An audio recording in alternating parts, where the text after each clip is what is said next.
Good evening, Philippe. Good I evening, think I'm Armen. not going to make introduction because the moment this will be shown at our conference in Singapore, Yeah, everybody knows who you are, and they are waiting for your contribution as well.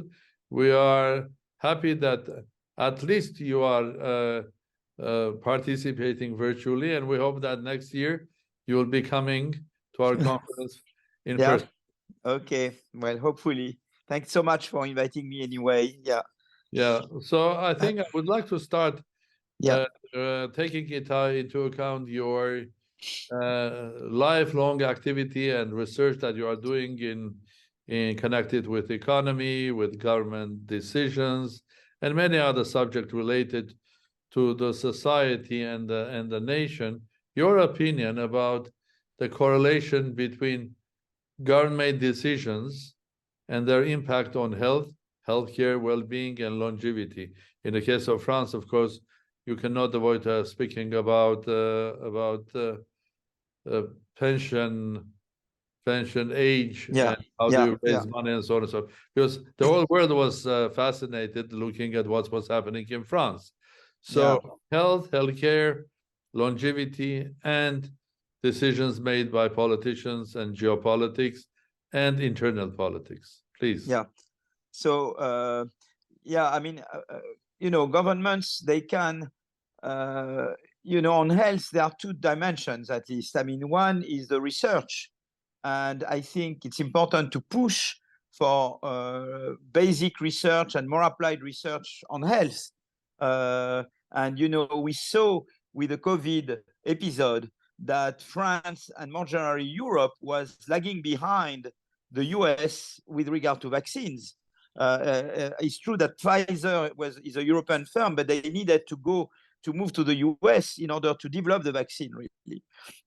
Because in the US, they have an ecosystem of innovation, which is far better than the one in France. I mean, basic research is much better funded, particularly in biotech. You have not only the National Institute of Health, the National Science Foundation, you have the Howard Hughes Medical Investigator, which is a private donors organization to fund long-term research in biotech. I mean, they have a fantastic, and they have well-funded universities. So only, basic research in the US is much better funded than it is in France or Europe. Then, they have venture capital, very developed business angels to turn the basic research into startups. And then they have, pension funds, mutual funds, what we call institutional investors, to push further innovation in large firms. And they have the BARDA, the Biomedical Advanced Research and Development Authority, which is the equivalent of the DARPA, the Defense Advanced Project Agency, which is a way to do industrial policy intelligently in a particular subject. For the BARDA, it is biotech. And it's BARDA that turned the RNA messenger technology into mass production of vaccines within a year. Europe could not do anything similar of that scale. So on research, so one aspect on health is what you can do, and all what you can do horizontally or vertically to boost research on health. Okay. The other thing the second aspect is, of course, the health system. I don't advocate the US care system, because although the Obamacare was an improvement, because when you don't have, when you are, penniless, when you don't have good earnings in the US, you are miserable when you get a health problem. Whereas in Europe, in France or Germany or Scandinavian countries, you have much better health insurance. And I think health insurance is very important. But in France, we have not great research in health. It used to be very good. We used to have the Institut Pasteur and François Jacob and Jacques Monod. But we have very good researchers in biology, but they don't have enough possibility. They don't have the material support they would get in the US. So the research is one aspect. One aspect is the health system. In France, is better, but it has gone down, because it's true now people live longer, and so hospitals are overloaded, and there is a kind of mismanagement of hospitals in France. There is a huge problem with the management of hospitals. So that is going down. I mean, and in France, We used to have a very good public hospital system, and now increasingly very good specialists, surgeons, etc., move from public to private hospitals. So that's not great. That's not a good evolution in France. And well, that's, I think you have those two sides: the health system and the research system. And you have to manage to find a good balance, because of course you know, price of medicines are high in the US because they also finance R&D, but not only for that reason. So it's sometimes it's careful, you know, you have a conflicting objectives because you want to make you know, medicines available to everybody, but on the other hand you want to compensate innovators in biotech. So that's and the price of you know, of medicines, the price of drugs, you know, is one way to get this compensation. So that's what I want to say. You know, government can have a kind of general innovation policy, and particularly policy in the area of health, to you know, to both improve research in health and also to improve life expectancy and the productivity of the population. So what about then issues connected with the retirement age, right? Yeah, Retirement is another part of it. Yeah, so in France, of course, we have the problem is that people retire. We need it. If you keep it far. Yeah, like this. Otherwise, you'll enter my room. Okay. No, I mean, I think it's important that we had to, you know, to postpone the retirement age. I mean, to delay the retirement age because people live longer. And we had a problem in France that you had too few active workers paying for too many retired. And we have a pay-as-you-go system. So so it's the active who pay for the non-active, and we had too small a ratio of active to inactive because people were going to, life expectancy is going up and retirement age was not going up. So we had to do a retirement reform. I know that it you know, it spurred protests, but it was unavoidable. We had to do it. Is there another unavoidable thing connected with our health, that if we continue pushing the agenda of healthcare and basically taking care of those who are ill, sick, I think we wait until somebody gets sick, either not seriously, for example, that gets a flu, or unfortunately seriously, there are so many diseases around, then of course your budget is suffering because everything is, as you said, expensive. In taking care, starting from screening, analyzers, doctors, medicine, everything is insane. And with the time, it will get more and more complex, because I think we are learning that and understanding on the very sort of shallow way that there are more and more diseases around, and people are coming with new sort of solutions how to fight them. But in reality, I think we are waiting until the fire will burst, and then what we have to do, we put some water on the fire. That's it, what we do. From some point of view, if you compare technological advances in many other sectors, including electronics, telecom, physics, space, and everything, we are far ahead in 21st century, and in healthcare, we are behind. But the time is right today, because at the end of the day, what we have accumulated as tool of research, for the first time, they can go deep enough in our tissues, deep enough into the structure of DNA, and start not a process, and start a process that will end up not in healthcare, but in health security. Because I think health security is something else, because you start working on prevention of diseases. Exactly. I think when you point to the right thing is that we have to be much more serious on prevention. I think one way to limit the cost, for example, is to say, well, you know, you continue smoking and you get cancer. Well, then, you know, you should pay more, because you impose a cost to society.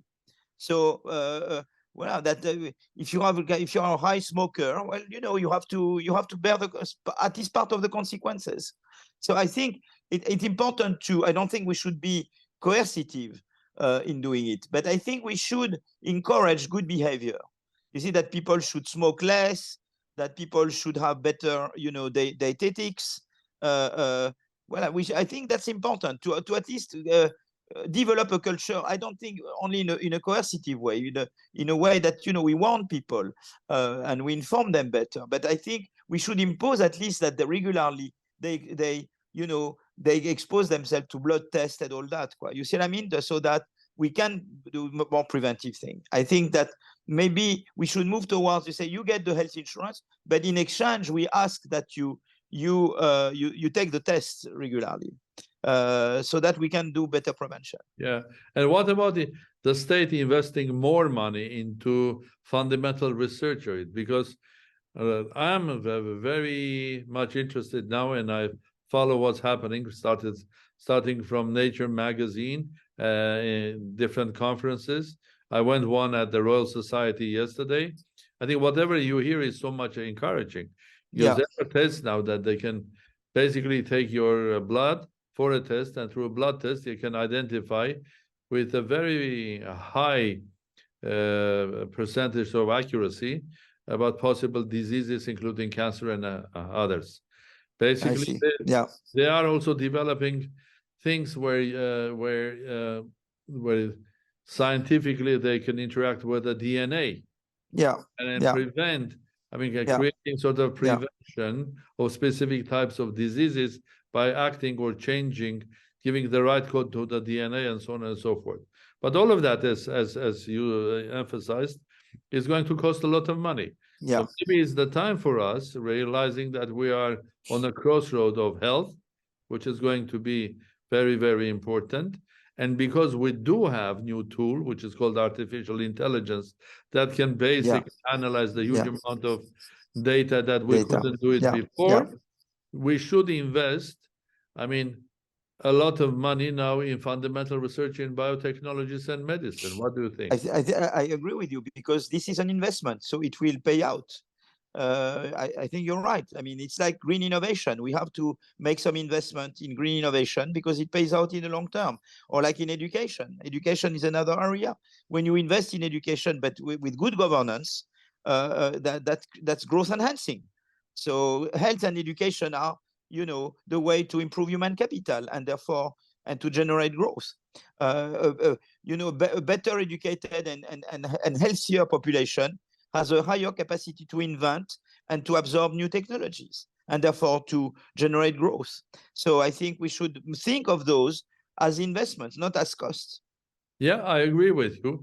And a part of education should be also educating people in this new world.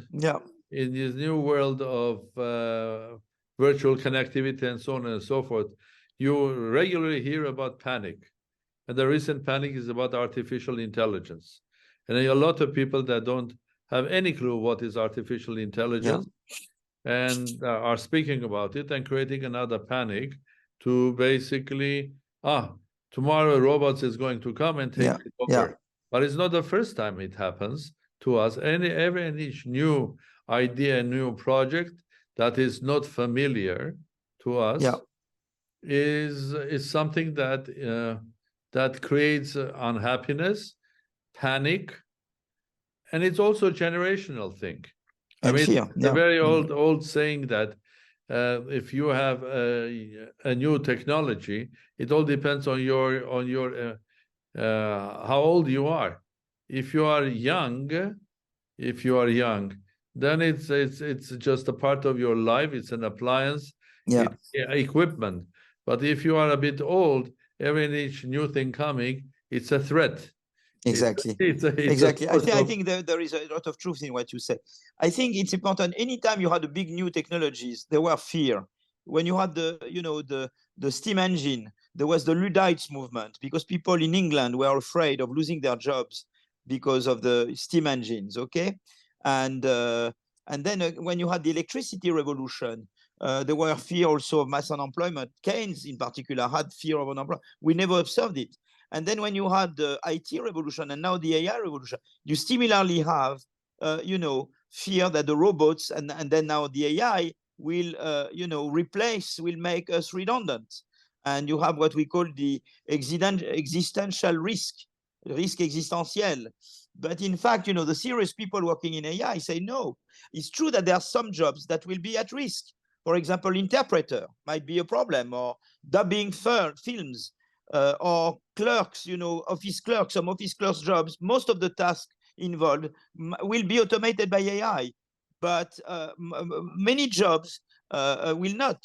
And I think it's important both to see that in many jobs, AI will save time doing boring things to become more inventive and creative on other parts of the job. And for those jobs that will be replaced, you need to have a good education, training, and the labor market policy system, so that you can retrain people to work, to move from one job to another.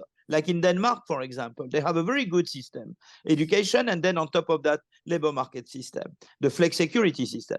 So I think if we have the proper institutions, AI is an opportunity. If we don't have the proper institutions, AI will be a source of fear, and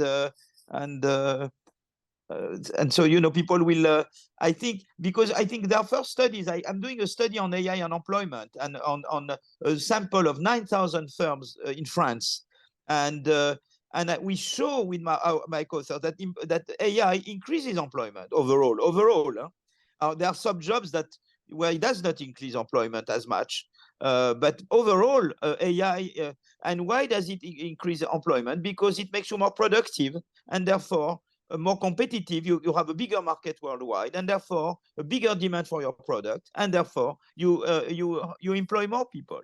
So AI, the fear that AI would reduce employment, it may be true for some kind of jobs, but globally it's not right. It's not true. It does not reduce employment. So that's very interesting, that people should know that AI in fact has virtues, but it's true that to maximize to maximize how much you could benefit from AI, it's important to have these policies and institutions in place. And now also educate people, because at the end of the day, without Exactly. AI, we will not have a revolution in biological studies or research. But with AI, we will have a revolution, and that will make a huge contribution on our health, well-being, longevity, and many other things. Exactly. But if you have an uneducated population, you cannot have much AI done. You need people to be educated to make use of AI. If you don't know how to read and count, AI is obviously a little help to you. So it's very important to have a basic education of high quality with good PISA tests in order to take advantage of AI. So we come to a conclusion.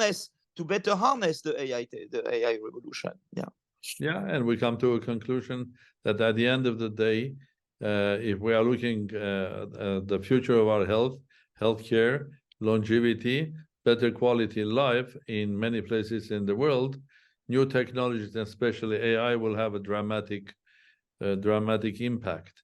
And that's why I think at the end of it, we don't have to forget that AI is just a piece of software. Yeah, and AI does not replace creation. I don't think you will have Kuhnian revolutions made by AI. AI can maybe help you do incremental innovation, and can be an instrument to do Kuhnian, but the AI will not on its own do Kuhnian revolution. Change in paradigm, I don't see AI changing a paradigm. I can see AI saving time, it can help you calculate things, compute things, process, as you said, data, large data sets, but I don't see a Kuhnian paradigmatical revolution done by AI. So there we should not fear that AI will replace manpower. But it's true that it's important to have institutions that make sure that you won't have a perverse use of AI. For example, firms should create good jobs that enhance our skills and enhance the prospects of promotion, rather than creating precarious jobs. So there, you need proper state regulations and incentives and institutions to make sure that AI will be put to the best use. But AI can help else. For example, on cardiology, it was shown that there's been an algorithm, AI-based, which reduces the number of false negative and false positives when deciding whether you should undergo an extra cardiological test, and it saves life. AI, for example, improves matching on the labor market. AI has many virtues beyond the aggregate effect on employment that I mentioned before. And the final question, if you would be advising President of France, what will be the 1 or 2 or 3 max advice that you will give him on health and well-being and longevity? I would give the advice that, you know, on health, he has to rehaul the management of hospitals.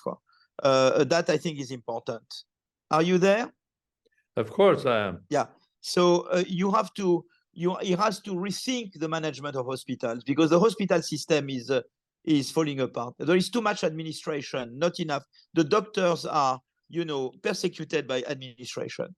So of course they want to you need some administration to make sure that cost is under control, but there is too much of it, I mean, in French hospitals. So that has to be rethought, and I hope also there will be a big effort for health research.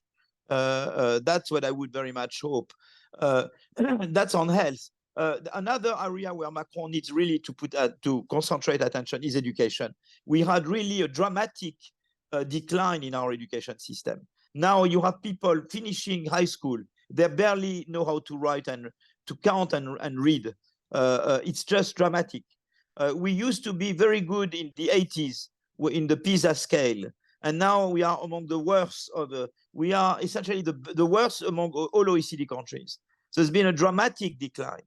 And because we underinvest, we badly pay teachers. Nobody wants to be a teacher. So we hire, you know, temporary people, and they are undertrained, and we propagate ignorance, and we pay the very high price for that, because the people feel that there is no more the republic. You know, there was the promise of the republic, which was to say education and health to everybody, and to everybody has the possibility through education, from no matter social origins, to rise up to the, you know, the best jobs.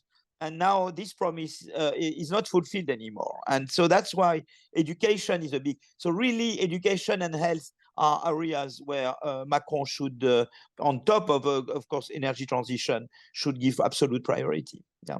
Well, I hope President Macron will look at the results of our conference, and here's your advice as well.